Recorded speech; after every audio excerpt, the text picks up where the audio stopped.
मेरे सहयोगी अमरेंद्र गुप्ता जी जुड़े हुए हैं। अमरेंद्र जी। जी मनोज जी। अमरेंद्र जी, चुनाव आयोग लगातार बैठक कर रहा है, मंथन कर रहा है, चिंतन कर रहा है कि कैसे पश्चिम बंगाल में निष्पक्ष और शांतिपूर्ण चुनाव हो। जिन 5 राज्यों में चुनाव होने हैं, कोरोना की चुनौती भी है, आप कैसे देखते हैं? मनोज जी, मैं आपको थोड़ा सा पीछे लेके चलूंगा। जब मार्च 2020 से पूरे देश में, भारत सहित पूरे विश्व जो है कोरोना की एक जंग लड़ रहा था, ऐसे में चुनाव आयोग ने बिहार में एक सफल मतदान करा के दिखाया। अक्टूबर और नवंबर 2020 के मध्य चुनाव आयोग ने 3 चरणों में बिहार राज्य में चुनाव कराए। उस राज्यों में सारे जो कोरोना से लड़ने के लिए प्रोटोकॉल थे, साथ में सुरक्षा एजेंसी थी, इसी तरह से पुनः एक बार फिर से चुनाव आयोग ने तैयारी कर ली है 5 राज्यों में चुनाव कराने की। अभी इस समय मैं आपको बता दूं कि लगातार चुनाव आयोग बैठक कर रही है। हालांकि जब देश में चुनाव कराया जाता है तो चुनाव आयोग के पास एक बड़ी जिम्मेदारी होती है। सबसे पहले चुनाव आयोग वहां जिन राज्यों में चुनाव होता है वहां पर स्वयं जाकर अवलोकन करती है। उसके अलावा राजनीतिक दल जो है उनसे मंथन करती है। तो साउथ के जो स्टेट हैं, उसके अलावा आसाम का दौरा चुनाव आयोग कर चुकी है। इसके अलावा 3 फेज में चुनाव आयोग उन राज्यों से चर्चा करती है, जिसमें पहला फेज इस समय अभी चुनाव आयोग कर रहा है, जिसमें वहां के सीओ जो इलेक्ट्रिकल जो चुनाव अधिकारी होते हैं उस राज्य के, उनके साथ चर्चा करके उन संबंधित मुद्दों पे बात करती है। तो पहला चरण आज संपन्न होने वाला, भी मीटिंग चल रही है चुनाव आयोग की। इसके अलावा 2 चरण और होने वाले। तो जो खबरें आ रही हैं उसके मुताबिक मैं बता दूं कि मार्च के प्रथम सप्ताह में चुनाव आयोग तारीखों का ऐलान कर देगा। जो 5 राज्य जहां पे चुनाव होने हैं, जिसमें असम और पश्चिम बंगाल बड़े राज्य हैं। इसके अलावा जो 3 राज्य हैं, केरल और पुडुचेरी, तो इन राज्यों के जो चुनाव की घोषणा है मार्च के प्रथम सप्ताह में कर दिया जाएगा।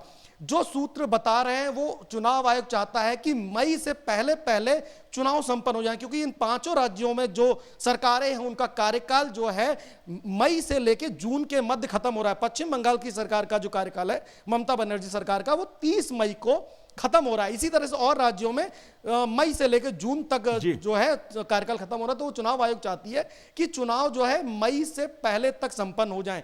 इसके अलावा बहुत सारी जो चुनाव में जो आयोग के सामने जो बड़ा मंथन है, उसमें यह है कि जो 25,000 जो पैरामिलिट्री फोर्सेस हैं उनकी डिप्लॉयड चुनाव आयोग ने कर दिया और उनको उन स्टेट में रवाना किया जा चुका है। इसके अलावा जो आपको बता दूं एक बड़ी चुनौती होगी बोर्ड के एग्जाम, जो सीबीएसई बोर्ड के एग्जाम है, वो शेड्यूल है मई में। तो चुनाव आयोग अगर मार्च में घोषणा करता है तो इन चुनाव को कराने के बीच में उनके पास 2 महीने का समय बचता है, जिसमें वो सारी तैयारियां करेंगे।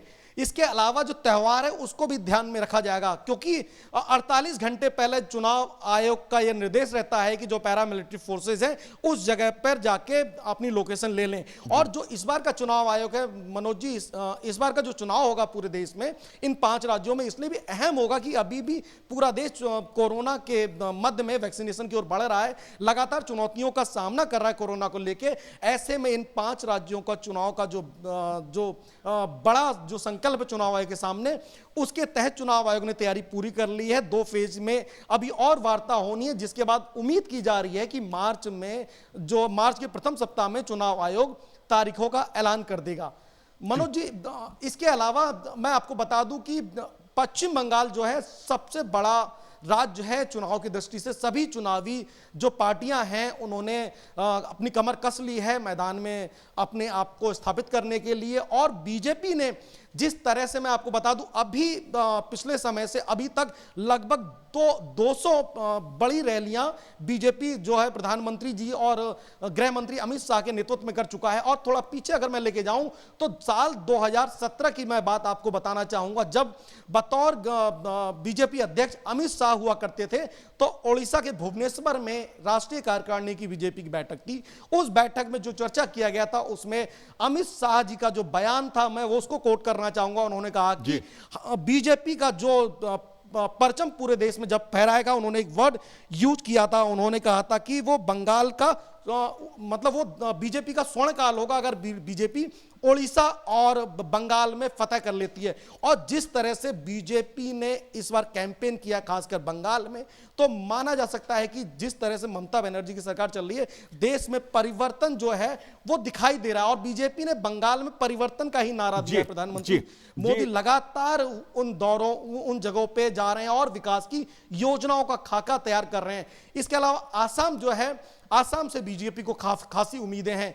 पुडुचेरी चूंकि छोटा स्टेट है, 30 सीटें हैं, तो वहां पे चुनाव सिर्फ एक फेज में होगा। चुनाव आयोग ने फेजेस भी डिसाइड कर लिए हैं, जो सूत्र बता रहा है, अभी पुष्टि नहीं की उन्होंने, लेकिन बंगाल में जो है 7 से 8 फेजेस में ये चुनाव कराने की तैयारी है। इसके अलावा पुडुचेरी और केरल में एक फेज में चुनाव कराने की तैयारी। तो ओवरऑल जो चुनाव आयोग है उसने तैयारियां पूरी कर ली हैं और उम्मीद की जा रही है कि मार्च के पहले हफ्ते में, पहले सप्ताह में चुनाव आयोग तारीखों का ऐलान कर देगा। मनोज जी। अमरेंद्र जी, बहुत बहुत शुक्रिया आपका जानकारी के लिए।